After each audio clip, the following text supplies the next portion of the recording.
ایک اسلامی جمہوریہ پاکستان کے اندر ایسے سوالات کرنا، کیا یہ مادر پدر آزادی کا لفظ بھی بہت چھوٹا پڑ گیا؟ ان کا مقصد کیا ہے اور اس طرح کی نسل ہم لوگ تیار کر رہے ہیں؟ یہ ہمارا نصاب ہے۔ اسی پر بات کرنے کے لیے معروف مذہبی اسکالر علامہ حشام الہی ظہیر صاحب موجود ہیں۔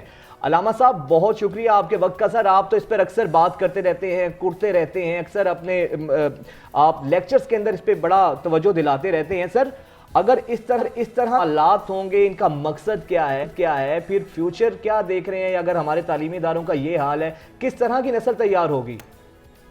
بسم اللہ الرحمن الرحیم۔ سب سے پہلی بات ہے وجاہت بھائی کہ جو آپ نے یہ کوسچن پیپر پڑھا ہے، میں تو سمجھتا ہوں کہ اس کا ٹرانسلیشن ہم کرنے سے عاجز اور قاصر ہے کہ بہن بھائی جیسے مقدس رشتے کے اندر جنسی تعلقات کا ذکر، اور پھر اس تعلق کے بعد شرمندگی کی بجائے ان کے اندر قربت میں اضافے کا ذکر، اور پھر اس کو جائز قرار دینے کی جتنی صحیح اور تگود اس کوسچن پیپر میں کی گئی ہے، ہمارے آواز اٹھانے کے اوپر انکوائری دیا جائے گا۔ پہلی بات تو میں یہ کہنا چاہتا ہوں کہ ایسے انکوائریز، اس طرح کی کمزور ترین انکوائریز وہاں پہ ہوتی ہے جہاں پہ جرم واضح نہ ہو۔ یہاں پہ جرم واضح ہے، یہاں پہ جو پورا ڈپارٹمنٹ واضح ہے۔ محکمہ تنظیم نے اس کی انکوائری لگائی ہے اور آگے سے ہمیں یہ لالی پاپس دے رہے ہیں پورے پاکستان کی عوام کو کہ ہم وہ ٹیچر کو نکال دیں گے۔ ہم نے ٹیچر کو نکالنے کی کوئی ہمارا مطالبہ نہیں۔ ہمارا مطالبہ اس طرح کے کیمپسز کو بند کیا جائے، فل فور بند کیا جائے، ورنہ ہم یہ احتجاج کا بھی حق بھی رکھتے ہیں اور لوگوں کی ذہن سازی کا بھی حق رکھتے ہیں کہ اس طرح کی تعلیمی اداروں کا مکمل طور پہ بیک آؤٹ کیا جائے۔ نہیں ہے ہماری حکومت، لیکن اللہ کے فضل و کرم سے اگر ہم لوگوں کی ذہن سازی کر رہے ہیں اور کرتے رہیں گے کہ اس طرح کے تعلیمی اداروں میں اپنے بچوں کو ہرگز نہ بھیجیں۔ اکبر الہ آبادی کے آج اشعار یقین کرے میرا پڑھنے کو دل کر رہا ہے، لیکن ان کے اندر بعض الفاظ ایسے ہیں جو ہم اپنی زبان سے ادا بھی نہیں کر سکتے کہ تہذیب نو کے منہ پہ ایسا چانٹا رسید کر ان کا حلیہ بگاڑ دینا چاہیے، اور یہ نئی تہذیب کے انڈے ہیں گندے، ان کو باہر اٹھا کے پھینک دینا چاہیے۔ ٹھیک ہے، آپ بالکل ٹھیک کہہ رہے ہیں۔ آپ نے جو مطالبہ کیا ہے کہ نہ صرف استاد کو برخاست کیا جائے، ایسے کیمپسز کو بند کرنا چاہیے، but sir still this is not the solution. ہمارا جو نظام تعلیم ہے اس کی بہتری کے لیے، پلس مجھے یہ چیز کی سمجھ نہیں آ رہی کہ جب ایک پرچہ بنایا جاتا ہے تو ایک پرچہ بنانے کے بعد اس کا اپروول ہوتا ہے کہ بھائی جو ٹیچر نے بنایا ہے، ظاہر ہے ایگزامینیشن برانچ سے کوئی اس کو لیڈ کرتا ہوگا جو کہ اس کو ایکسیپٹ کرتا ہوگا کہ ہاں باڈی ہوتی ہے، ہاں کہ بھائی یہ پیپر ٹھیک ہے اور یہی جانا چاہیے ہے، یا اس میں یہ کوسچنز کی تبدیلی ہو جانی چاہیے۔ اس طرح سے پیپر ڈیزائن ہوتا ہے۔ اس میں تو پھر یونیورسٹیز، ان کے H O Ds, everybody is involved نا، تو نظام تعلیم پہ اور پھر یہ تو آپ نے جو خود بتا دیا کہ پورا کا پورا ڈپارٹمنٹ اس میں انوالو ہے، یا ان کا یہ ہیبچول ہے، یا ان کا یہ ایک نارمل ہے، ان کا ایک سسٹم۔ مجھے ایک بات بتائیں، میں آپ سے پوچھتا ہوں کہ پہلے ہمارے معاشرے میں 1 سال پہلے اسی معاشرے کے اندر جب پچھلا مارچ گزرا، وہاں پہ ہم نے گیل اینڈ لیسبین کے حقوق کے نعرے نہیں سنے، اور ہم نے یہ باتیں نہیں سنی کہ یہاں پہ جی اس کو نارملائز کیا جائے۔ اب اگر اس کو نارملائز کیا گیا تو پھر انسیسٹ کو بھی نارملائز کرنے کی یہ تو ایک پوری کمپین ہے، اور اس کی ابتدا یہاں سے نہیں ہوئی، اس کی ابتدا وہاں سے ہوئی ہے جب تعلیم برائے حصول مادیت کا فلسفہ ہمارے معاشرے میں آیا ہے۔ تعلیم کو مادے کے حصول کے لیے اختیار کیا جا رہا ہے۔ تعلیم برائے تربیت ہمارے معاشرے میں کہاں پہ ہیں؟ تعلیم برائے تربیت صرف دینی اداروں میں اگر آپ کو کچھ نظر آتی ہے تو نظر آئے گی۔ تعلیم برائے تربیت آج جتنی سیکولر یونیورسٹیز ہم آتے ختم ہے، سیکولر یونیورسٹی کے اندر تعلیم لینے کا آپ نے خود ابھی دیباچے میں مقصد بیان کیا ہے،